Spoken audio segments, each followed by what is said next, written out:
How do you top your love for your cat? With a cascade of decadent savory gravy over a mouth-watering mousse pâté. Fancy Feast gems. 2 gourmet pâtés in one convenient pack. Simply peel and plate to reveal a pyramid shape that makes eating delightful and pamper her with an experience as extraordinary as she is. Turn the everyday into the extraordinary with Fancy Feast gems. Wish you could become a morning person? You know the type, up before the sun, early morning runs, first one to the office with donuts and a smile. How do they do it? Easy. With the new Galaxy Watch 8, sleep tracking and personalized insights from Samsung Health help you improve so you can wake up to a whole new you. One who, dare I say it, skips the snooze? It's possible. Train your sleep with Galaxy Watch 8. Learn more at Samsung.com. Requires compatible Samsung Galaxy phone, Samsung Health app, and Samsung account. For a limited time at McDonald's, get a Big Mac extra value meal for $8. That means 2 all-beef patties, special sauce, lettuce, cheese, pickles, onions on a sesame seed bun, and medium fries, and a drink. We may need to change that jingle. Prices and participation may vary. This podcast is supported by FX's English Teacher. Last year's critically acclaimed series returns to follow Evan, Gwen, and Marky as they vie for their students' divided attention. See why Cosmopolitan called its premiere season a masterclass of comedy, while Glamour raved it's the year's funniest and most heartwarming new comedy series. FX's English Teacher, all new Thursdays on FX. All episodes now streaming on Hulu. This episode is brought to you by Nespresso and Samra Origins by The Weekend Coffee Collection. Introducing Samra Origins. My collaboration with Nespresso is a connection to my roots, to my mother, Samra. Coffee that hits the right notes. It transports you. Crafted with unique notes and bold soaring flavors. Experience a taste that moves you. Nespresso and Samra Origins. Discover more at Nespresso.com.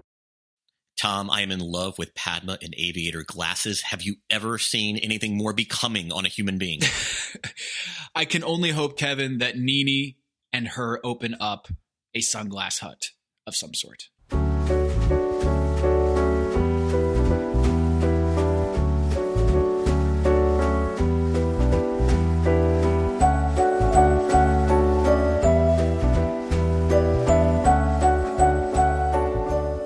This is Pack Your Knives. I'm Kevin Arnovitz. And I'm Tom Haberstroh. Tom, it was family cooking this week. Really interesting quickfire. I loved this quickfire. I loved this episode. I loved all about it. I had so much fun watching this one. Because, oftentimes the family stuff can be a little saccharine, and it's always nice seeing a more personal side of the chefs, but it doesn't always lend itself to great competition. This did. I loved the basically the blindfold challenge for all practical purposes. Yeah, lots of dynamics at play, whether you had chosen, I'm guessing when you signed up for the show, you kind of filled out a questionnaire of who are the closest people in my life, and they pick out these people in your life, they bring them in, and there's a lot of things that we'll get into later in the show, but I loved just the communication between their loved one and the chef, and it just seemed like you could tell which competitors really thought about how do I communicate? What are the best words? What's the plan of attack here with my partner here? And then to bring them in as the sous chefs later in the show, I love the dynamics. I thought this was an excellent episode, Kevin. Big picture, what's really interesting is there are tiers emerging among the chefs. And I've kind of identified 3 tiers. Tier 1, Gregory, Melissa, Kevin. They have been at or near the top. They've won most of the competitions. They are, to me, the elite championship contenders, if you will. Then you have the next tier. Eric, Voltaggio, Nene, and I would put Karen in this tier.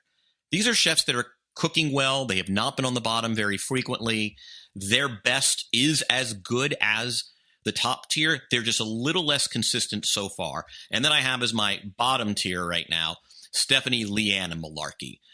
They're not kicking with great confidence. Leanne had a great week, and we're going to talk about that. But these are, when we often say someone is not long for the competition, these would be the chefs you'd identify as being most vulnerable week to week. How did I do there? You know what, Kevin? I really like your list. I did not like Malarkey's list. He had Gregory way down on his list, which we'll get into. What was that? I have that note show. too. We'll do a Malarkey rant at some point. Yeah, it's our weekly Malarkey rant brought to you by Hurley or whatever like bro-y California. Well, so that's an interesting thing, and we will talk about this. But I thought he was swishy, and then I forgot that there's a particular brand of San Diego like bro that I didn't. You and I grew up with because we grew up back east and down south. But that he is that, and I mistake it. I mistake it for gay as a gay man, but it is actually a particular strain of San Diego kind of surf bro. Like it's a species, but loud, flamboyant, just in your face. Yeah. This Malarkey is God bless. I will have wife, to talk about that with our friend Ethan Strauss, who is a La Jolla native and probably can speak to this subgenre of swishy straight San Diego bro. Another thing I loved about this episode, Nancy Silverton is back. They do the quickfire from Osteria Mozza, which is part of the Mozzaplex at the corner of Highland and Melrose. And, to recap, they each have a family member sitting around a table with one of, I think, 3 or 4 entrees. And they have to then describe over the phone to the chef contestant exactly what they have on their plate so that the chef can recreate it. And that is what they're going to be judged on. It's not just the quality of the dish, but how much it approximates Nancy Silverton's plate as it is presented at Osteria Mozza. I love this idea. The game of telephone brought me back to kindergarten, sitting in a circle and just, whispering in each other's ears. And then you come out with a completely different dish, right? That was apparently a perfect tie into Metro PCS, the phone company with this telephone. Usually these things are forced, the ad product placement in the show. This one I felt was just like fit like a glove. I love the conceit. And I was a little confused, and we'll get into this. I was a little confused on the grading system here on, whether it was a good dish. Was it delicious? Whether it was approximate, how closely did it match? Because it was kind of funky. But I do think that the whole Nancy Silverton, she was dynamite on this episode, and I've never been to her restaurant. Have you? That particular one? Many times. I like to sit at the cheese bar at Osteria Mozza, sort of like the bar area. And any of these dishes you remember, or are these just on No. I mean, they definitely look like Nancy Silverton dishes, but I don't recall having any of them. What was interesting is of the 3, the hanger steak, the yellowtail collar, and the pork chop, the hanger steak looked like the easiest pitch to hit. Way easier. Yes. What's interesting is they basically took one winner from each category, right? Like Kevin was the pork chop winner in the collar division. Melissa won, and Leanne won the hanger steak. And can I go on the rant here? Like the soy sauce, that was a clear miss. She put soy sauce in her dish when it was supposed to be balsamic vinegar, and yet she won the dish. I thought there were 3 components on that dish that you had to hit: the arugula, the steak, the balsamic vinegar, and maybe as a 4th, the cheese right on top. But she botched one of the 4 components. Yes, but in her defense, Gregory missed the balsamic, Nene missed the balsamic, Leanne missed the balsamic. I don't recall who the 4th. I forgot who the 4th hanger steak contestant was, but I think they all missed the balsamic. So kind of then went to the next thing. So yes, easiest pitch to hit, but also apparently that was the hardest note to nail among any of the 3 dishes. Voltaggio was interesting because his sister is a pastry chef. You would think that there'd be some help there. He creates this beautiful dish that looks nothing like, because she mistook halibut for hamachi collar, which, by the way, could not be in more different families of fish. Like halibut is the flaky, delicate, just velvety, the simplest fish you can get on a menu. And then you have hamachi collar, which is just this thing out of looks like it should be hanging on someone's wall, right? Like it's a dead thing. And but so that was funny. Who else was uniquely useless among the helpers?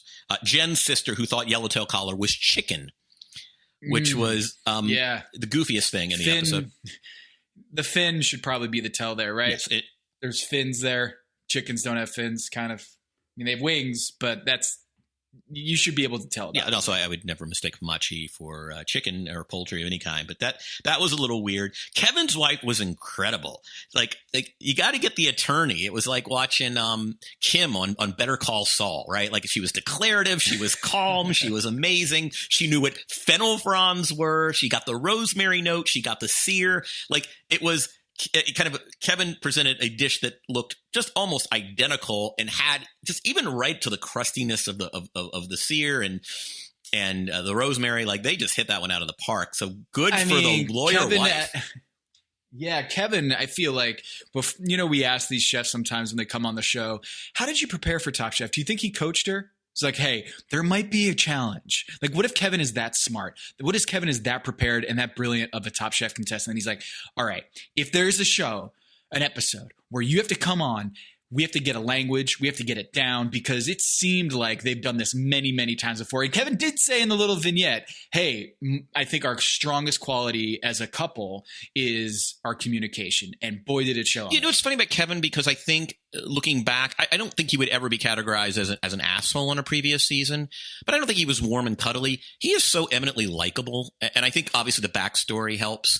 He gets truly emotional when he wins these competitions, and I think it's sincere, and I think kind of all goes to the larger story. So he gets immunity. Leanne had a good week. Her mother was kind of hilarious in the quick fire, because you always know when you get there's a little goofy music riff that the Top Chef producers will put in, and while this really stressful challenge is going on, where the chefs are counting on their family members to provide them with every detail, the woman just puts the phone down for a period of time just to eat, spaces and out. then because hey, you still there?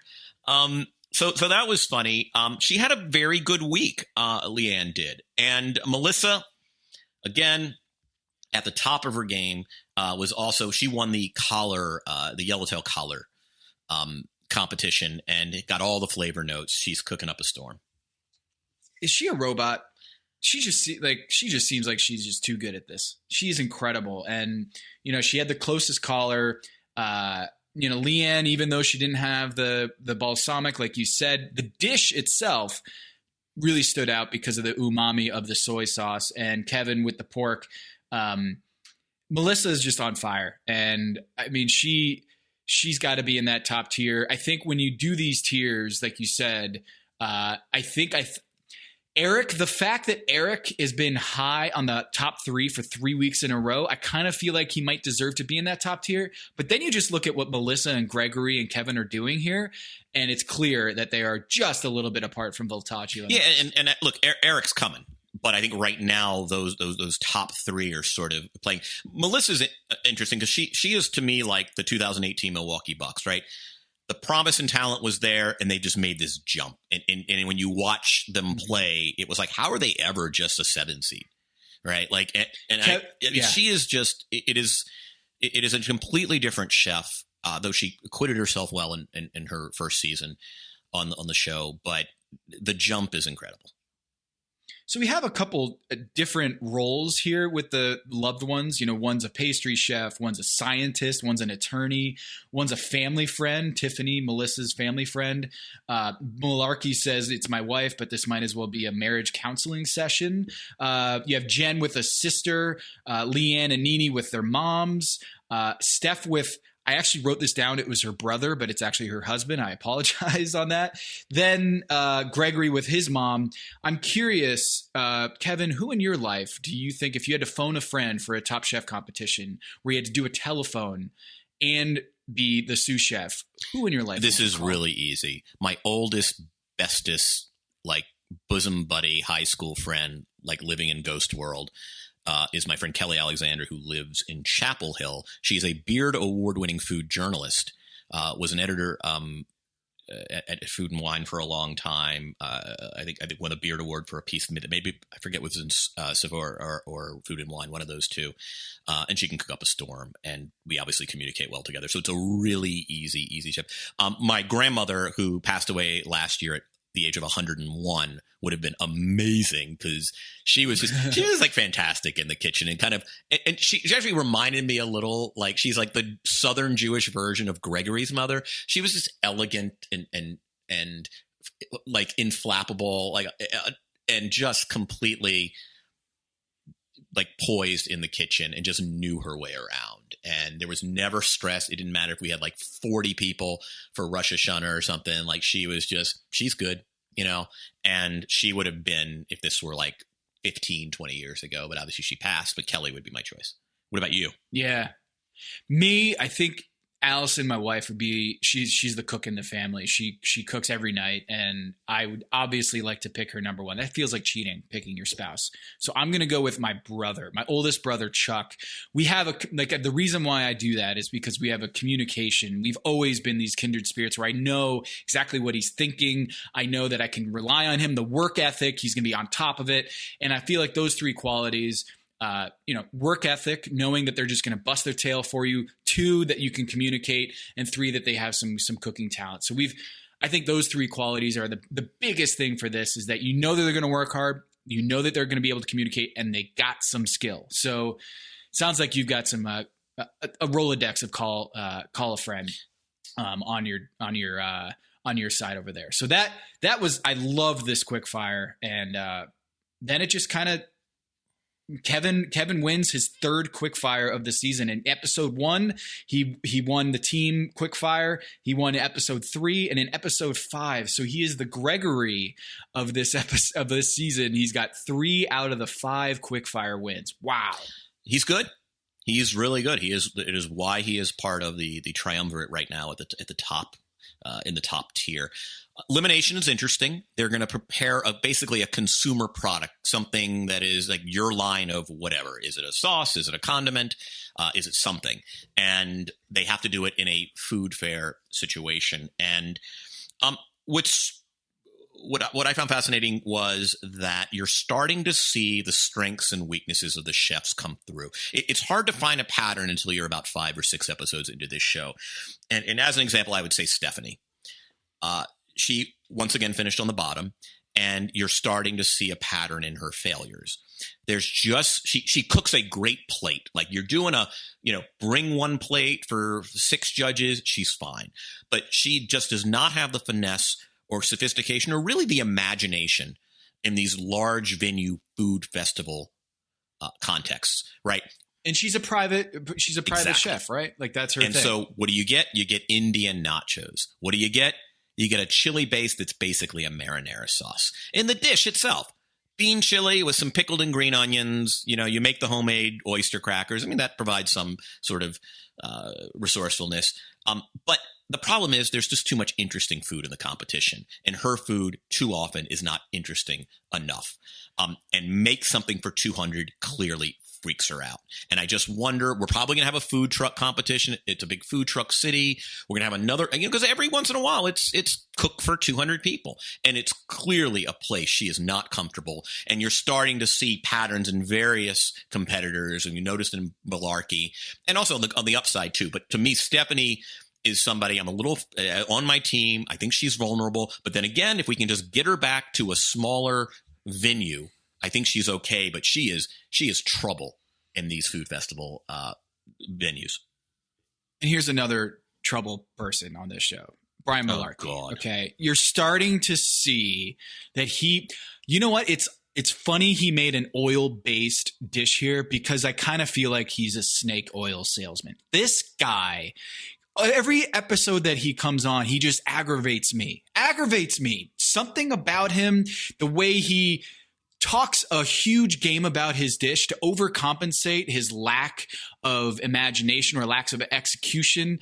It's insane. Like, when he goes in and he's talking a big game about this, I don't even know, a fennel, like was it a pesto, a salsa? A relish. And it was oil. A relish, sorry. And he's talking up a big game, and then like, I don't know what his ranking system is all about, but I wrote this down, Kevin. Here's Malarkey, who's talking up a big game about, that he deserves to be at the top. I like confidence. Steph Curry thinks he's the best player in the world. Just about every NBA player, all 450 of them, think they're the best player in the world. That confidence drives them. That makes them as good as they are, right? But Malarkey puts himself, and here's the ranking, Kevin. Malarkey at number 1. Says, obviously I'm here. I think I'm the best. Okay. Then he ranks Kevin number 2, Brian number 3, Melissa, Karen, Jen. And you might be wondering to yourself, people listening at home, did he forget about Gregory? Nope. Right here on number 7 on his list, he has Gregory right after Jen, then Nene, then Eric, Steph, and Leanne. Kevin, did he just like throw darts at a dartboard and create this list? I mean, where do I start? What the hell is he doing? Fennel, tomato, citrus, chili wrestle? Was it fresh? Was it a salsa? Was it a dressing? Was it a relish? Was it a sauce? Was it a condiment? I still cannot tell you exactly what it is. And if we can't tell you, chances are the consumers can't tell you. The judges couldn't tell you. You know what's funny? The swordfish with a charred lemon seemed to be pretty good, and he made it to order, which is really impressive. But again, it's the too clever by half. He's a decent cook, but stop trying to conceptualize food and just start making it. And for God's sakes, just stop selling it. Nobody here needs to hear that your food is amazing. As you talked about, the rankings are terrible. This is a man whose perceptions and instincts are such a departure from reality. He is like the David Brent of Top Chef. Look, I know it's shtick and I get it. Because look, let's face it, Tom, how else are you going to get on an all-star Top Chef when, let's face it, 12 years ago, you finished 4th with 5 low finishes and a single win. So I get the shtick. He needs the shtick. Otherwise, he really doesn't belong there. But I've just had enough. I'm exhausted. Can you imagine how exhausted his wife is?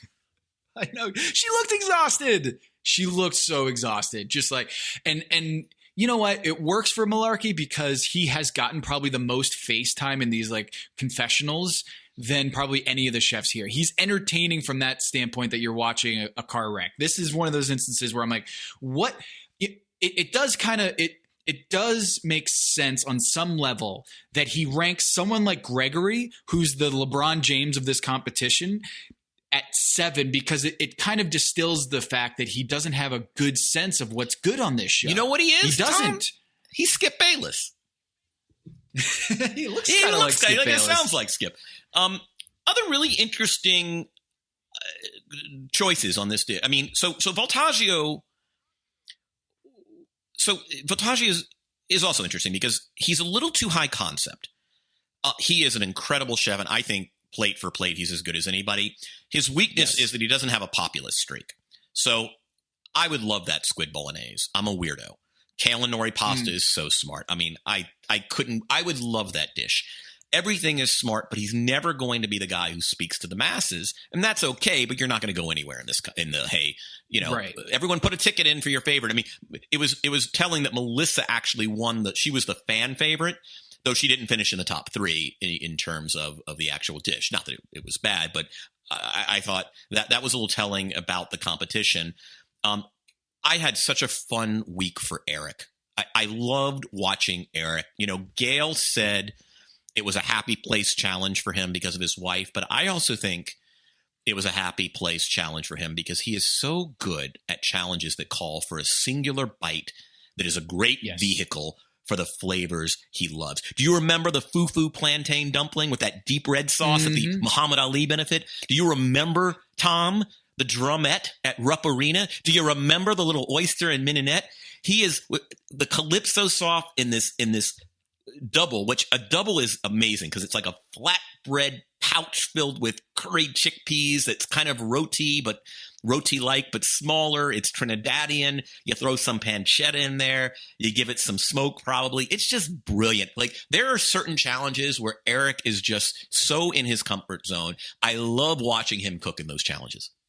And it's unlike any other dish on the menu. So like he sets himself apart. He is speaking to his bones when he makes every one of these dishes. You can feel his heritage popping onto the plate. Then you see, the charming just watching his wife come in and he's just like, look at her fine ass, completely stunning. And I'm just like laughing. This dude just has no filter when it comes to his wife. It's just great. It's great to see them working together on this. And what you see is, this episode, this particular challenge, Kevin, was Top Chef meets Shark Tank. And what we found out is that Eric and his wife have done business together, working on restaurant concepts, pop-up concepts together. And it really showed in this episode that they had all 360 planned out in this, Eric and his wife.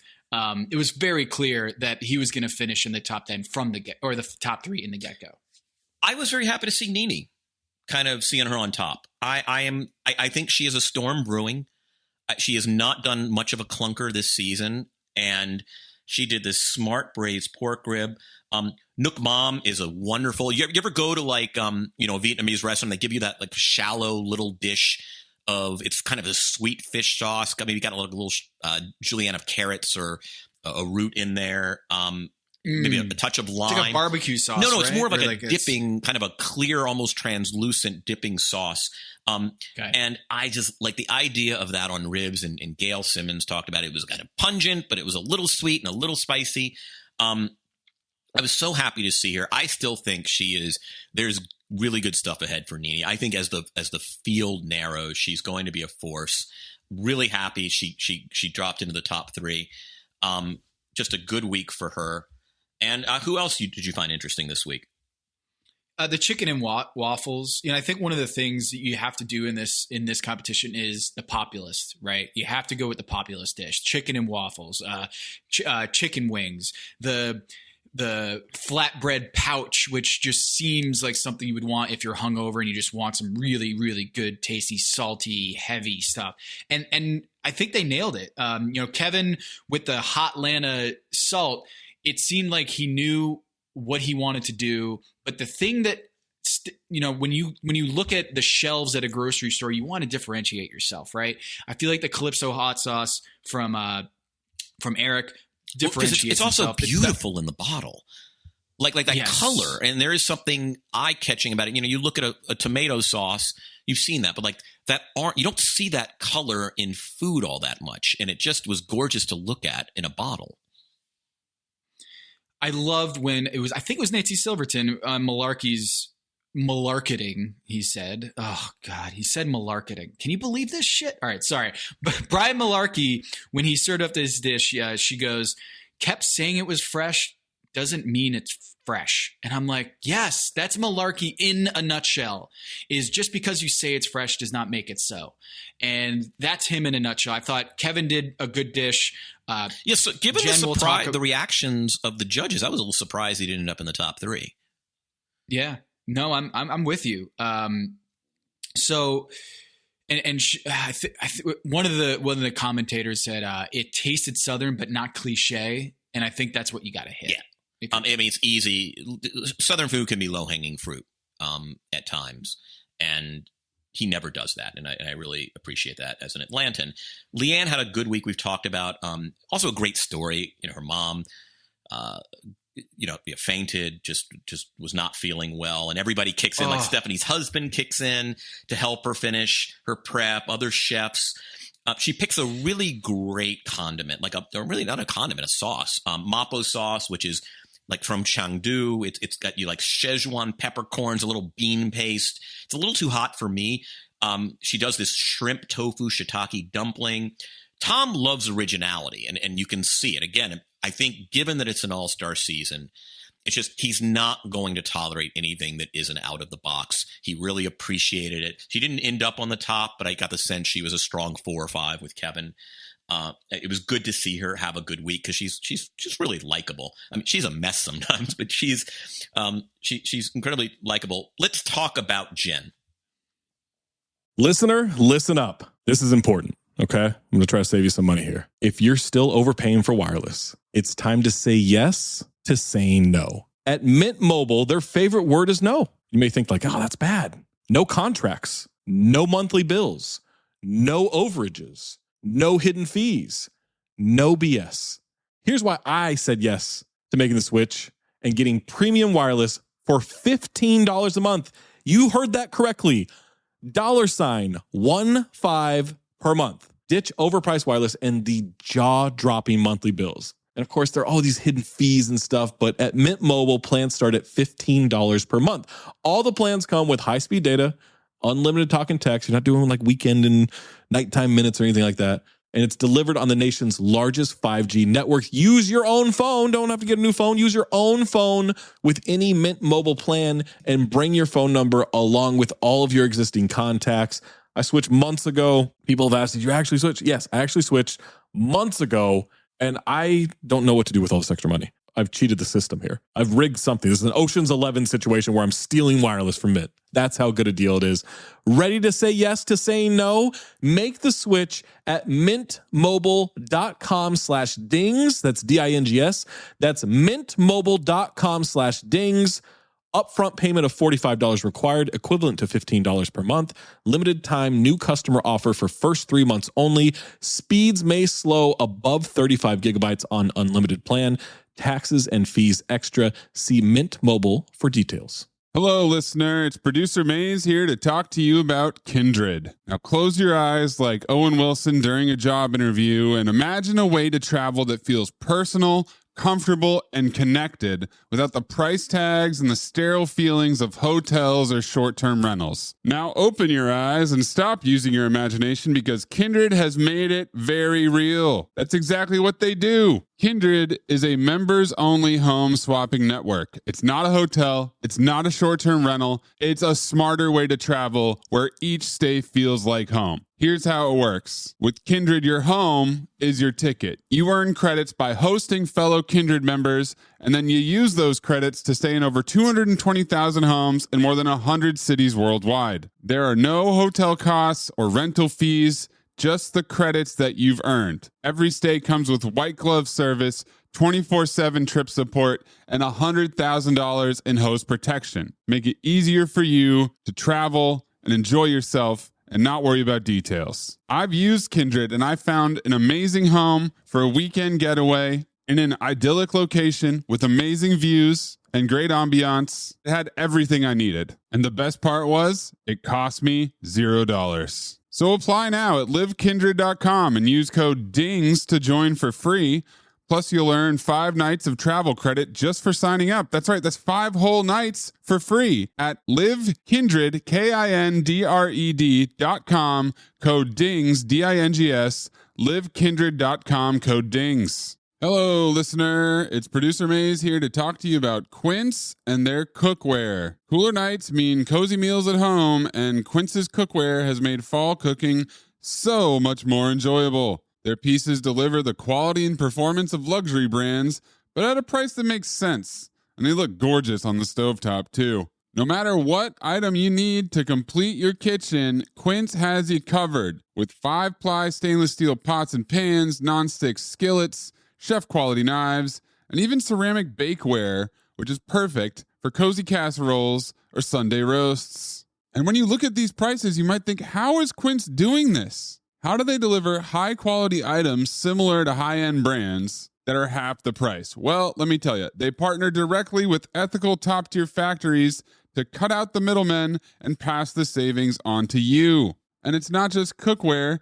I got myself some bath sheets. That's right. When you're a tall man, you have to use bath sheets, not bath towels from Quince. It's like drying off with the cloud. It's incredible. Upgrade your kitchen for cozy fall meals with premium cookware from Quince. Go to quince.com/dings for free shipping on your order and 365-day returns. That's QUINCE.com/dings, DINGS, to get free shipping and 365-day returns. Quince.com/dings. This episode is brought to you by 20th Century Studios' new film, Springsteen, Deliver Me From Nowhere, starring Golden Globe winner Jeremy Allen White and Academy Award nominee Jeremy Strong. Scott Cooper, the director of the Academy Award-winning movie Crazy Heart, brings you the story of the most pivotal chapter in the life of an icon. Springsteen, Deliver Me From Nowhere. Only in theaters October 24th. Get your tickets now. The family that vacations together stays together. At least, that was the plan. Except now, the dastardly desk clerk is saying he can't confirm your connecting rooms. Wait, what? That's right, ma'am. You have rooms 201 and 709. No, we cannot be 5 floors away from our kids. The doors have double locks. They'll be fine. When you want connecting rooms confirmed before you arrive, it matters where you stay. Welcome to Hilton. I see your connecting rooms are already confirmed. Hilton, for the stay. So Jen comes in with a lemon ginger sauce, love sauce as she calls it. She named it Sunny after her other sister who was not on the show today or on the episode. And what really did her in was the fact that she did not strain her ginger and it became chunky and the texture was terrible, as I think it was Tom who said it. And Nancy Silverton, I believe, she said it didn't eat Sunny. So the idea of the Sunny, it was lemony. It was supposed to be bright, but it wasn't supposed to be sunny in taste. It was Sunny because that's the name of her sister. But it just didn't work. And it seemed like Jen's personal preference took a larger priority than just thinking this through, right? The chunky ginger. Yeah, I mean, so you like chunks of ginger. I think that's great. You like lemon pulp. That's great. But this is a dish for public consumption. Right. Tom, I like my chicken undercooked to the point of tartare. It's just a weird thing I like. I just really like kind of sashimi chicken. I mean, I'm going to get killed one day. But I'm not going to serve that to guests when they come over. And Nancy Silverton also noticed, and it's hard because we can't taste the food, obviously, but I love yogurt and I like yogurty consistency. But if I'm doing lemon and ginger, you got that pucker, ginger has this sharpness to it. And I just feel like yogurt is something to combine it. You sort of, you want not water down, but you kind of cream down and you de-emphasize that sharpness and that tartness. It's a little bit muted. Right? And then, as Tom said, you got to strain that stuff. I mean, look, you like chunks of ginger, that's fine. But nobody else does. And it's going to do. And she knew that. I mean, if she was back in the, when they were waiting for the judges to call him out, she kind of knew that she had, as you said, put personal preference over sort of public consumption. Kevin, how did Malarkey not get kicked off? Like Jen's cardinal sin here is that she had the chunky ginger, but I also, when they were talking about Malarkey's dish, I was like, yeah, I hate when I have to have that like oily first half of the Italian dressing or like any sort of oil that has a lot of herbs and essences at the bottom that you have to shake up. And then by the time you shake it up, you have to quickly pour it out or else you're going to get all oil. Like that is a pet peeve of mine, which just so happens to be a pet peeve of mine on the show, Brian Malarkey. So maybe this is one of those cases that we don't taste the food, so we can't really judge at the end of the day. But I just felt like this was going to be Brian Malarkey's out. Look, in his defense, and I haven't defended him much, you get the sense that his errors are conceptual. Like his food tastes good. The tomato and burrata tasted good. The swordfish, Padma said, was a really good piece of fish. So it's all conceptual. He confuses it with, it's like, you read a piece of writing that there's good substance, there's good reporting, there's just too much voice. Stop trying to show off. And I think that's the issue, whereas it seemed as if Jen's thing didn't taste good. It just, and that's the thing Malarkey has going for him is when you're a conceptual mistake maker, you're often going to have food that tastes good. So early in a competition, when there are 12 other chefs, there's always going to be somebody who turns in a real clunker insofar as it isn't good. So you'll have your error. You'll end up on the bottom 3 where he commonly is. You'll get you'll get dinged for various just too clever by half or muddleness or I didn't know what it was. But at the end of the day, you're not going to go home because the food actually tastes decent. And I think that's where he's skating by. Yeah, I don't like swordfish. So when he makes the swordfish dish, and I'm not just trying to find things to complain about with Malarkey. I also had a question here, Kevin. Was the dish the what they were judged upon, or was it a combination of sales plus the dish, or was it a combination of sales plus what they liked about the product plus the dish? Was it all three of those variables? Yeah, I got the sense that it was a hybrid. Like, it was interesting that Melissa didn't, even though she was by far the fan favorite, she didn't get the nod to the top three because, well, her Korean fried chicken was similar to Kevin's chicken and waffles, and he kind of won based on the quality of the dish, even though there was wide acknowledgement that she had the best product, right? Like that peach kimchi sauce is just a better. So I think at the end of the day, the quality, I think it was like, does the quality of the dish combine? I think it is sort of they know it when they see it, though it's hard to quantify. Was that 33% of your grade? Was attention to marketing? I think because it seemed like she was the runaway favorite in this. I was like, wow, Melissa really won this episode. And then I find out not only did she not win, she wasn't even the top three. And not only wasn't she not in the top three, she wasn't even the top four, because we know that she didn't have a better dish than Kevin. They said Kevin had the superior chicken dish. So I'm sitting there, I'm like, did they really hate her dish to not even have it? Like the fact that if you were doing an average of the group of the people, the sales plus your dish, I just thought that Melissa would be in the top, but she wasn't. So I was a little confused on that end. But you know what? Nene finishes in the top three. Eric does as well, and Gregory in the top three, and they really liked a few other dishes too. But those were let's talk about Gregory. I mean, not only did we love his mom, he's so good at this game. He takes this nice little risk, which is, pickled things. Those are easy to do well. They're hard to do really, really, really, really well. So you get this pickles. It's Haitian kind of pickled peppers, pickled roots. It's a gorgeous jar. He doesn't overthink the protein, right? Like, this is classic Gregory. I'm going to do a chicken with 3 contrasting flavors: black pepper, thyme, and clove. A little spice, a little sweet, a little herbaceousness, and that's it. Malarkey could learn a thing or two from this guy, right? I love Gregory's game. He knows then that the richness of the entree will be a great canvas for that vinegariness of the pickles. And his instincts are just so good. It's never too much. It's never too little.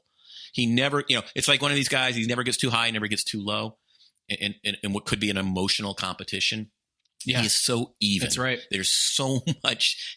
I love so much his confidence, game. like muted confidence. He's not Malarkey. He's not outwardly confident. He just knows what he's doing, and it's good food. And Kevin, they mentioned it on this episode, and I think it's important to know that whenever you buy these products, you want it to brighten up or accentuate your dish. You want it to pop right on your dish. Whatever you're making it with, you want it to just sing on the plate. That's what Gregory's this product was, is that if I had told you, Kevin, that someone's going to have a bunch of pickled veggies and a chicken dish, and that's going to be the winner, it would blow your mind.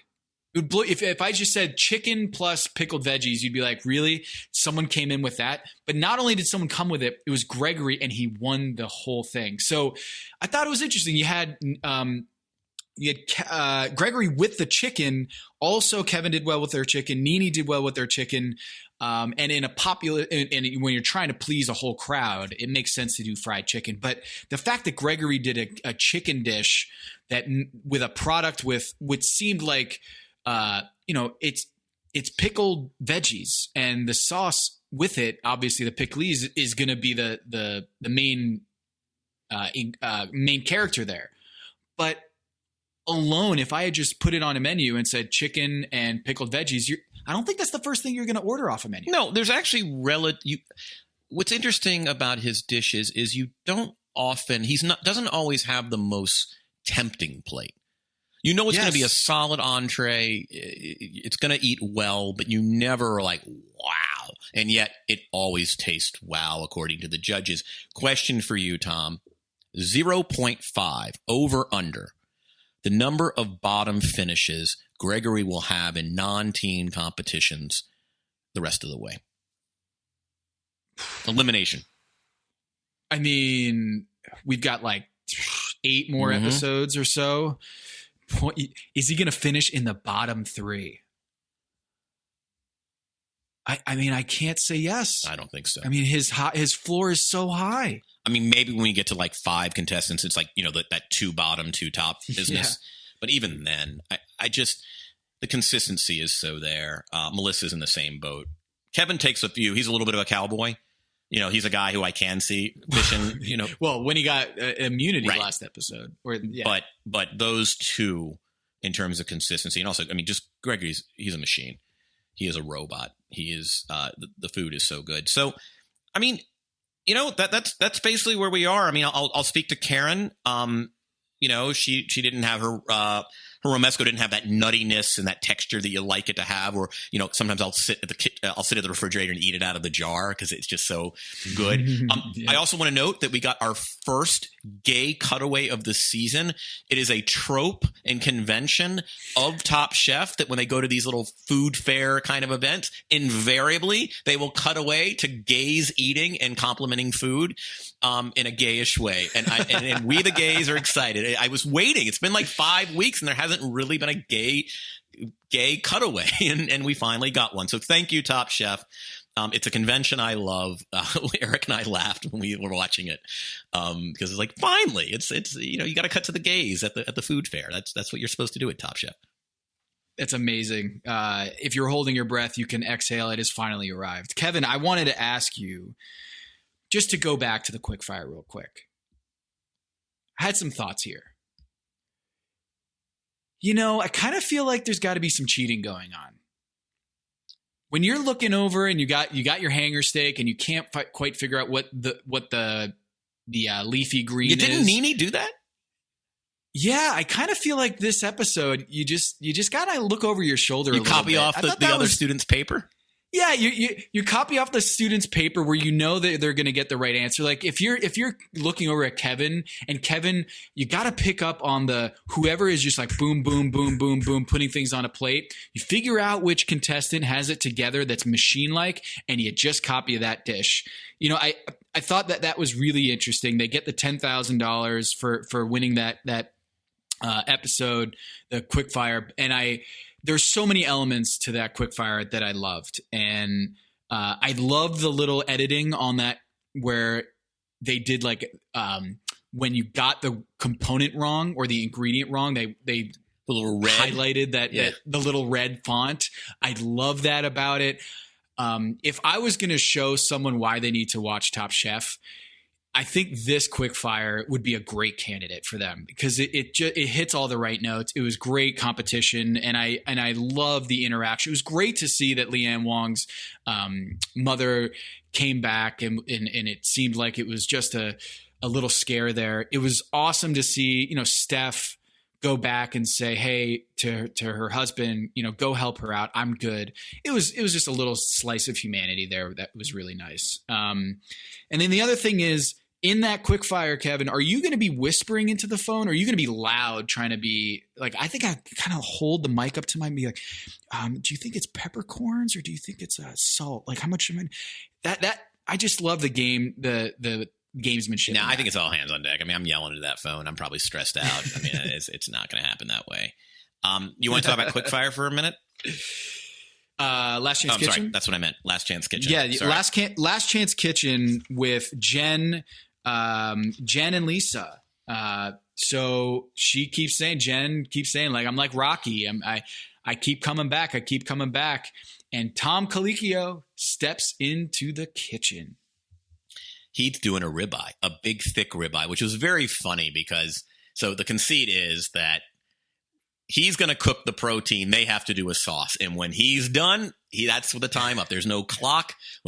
Once that ribeye has rested and it's ready to be sauced, that is when time is up. So, of course, the chefs want the thickest cut of meat, and he goes to the fridge, and I thought this was hilarious. It's kind of like chef humor. It's like, I'll do the shabu shabu, which, of course, is paper thin. Like, you can cook a piece of shabu shabu in 11 seconds. So dips it in and dips it out. That was fun. It was also a very interesting contrast between the two chefs. I mean, Jen is a much more classical cook. She knew what she wanted to do, and this was going to be a sauce that she was going to build. And then you have Lisa, a much more improvisational chef, much more coaches by the gut rather than by the head. And she's just kind of on the fly, like as times expires, like, yeah, I'll throw in a little this, I'll throw in a little that. I mean, much more of a creative, I don't want to say creative to suggest that Jen isn't creative, but somebody more comfortable in improvising in the moment and not knowing where she's going to end up. In the great Myers-Briggs pseudoscience, I love Myers-Briggs. She is a P and Jen is a J. And I'm a J, so I can kind of relate to Jen. What ultimately happens, though, Tom, is, and you saw it coming, like that sauce was thin and it wasn't thickening up. You need more time for that steam to pile off, for that sauce to get thicker and thicker and thicker. And when it got time to serve it, it was still thin, and nobody likes a thin sauce on their steak.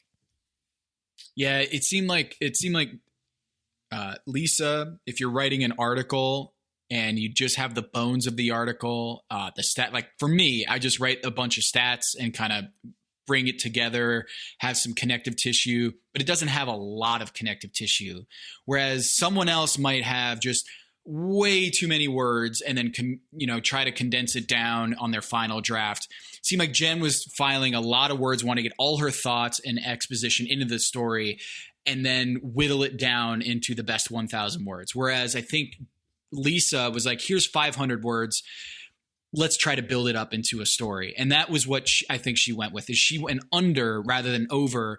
And I was afraid that Lisa was just going to add ingredients and just get muddled and confusing and why this and why that.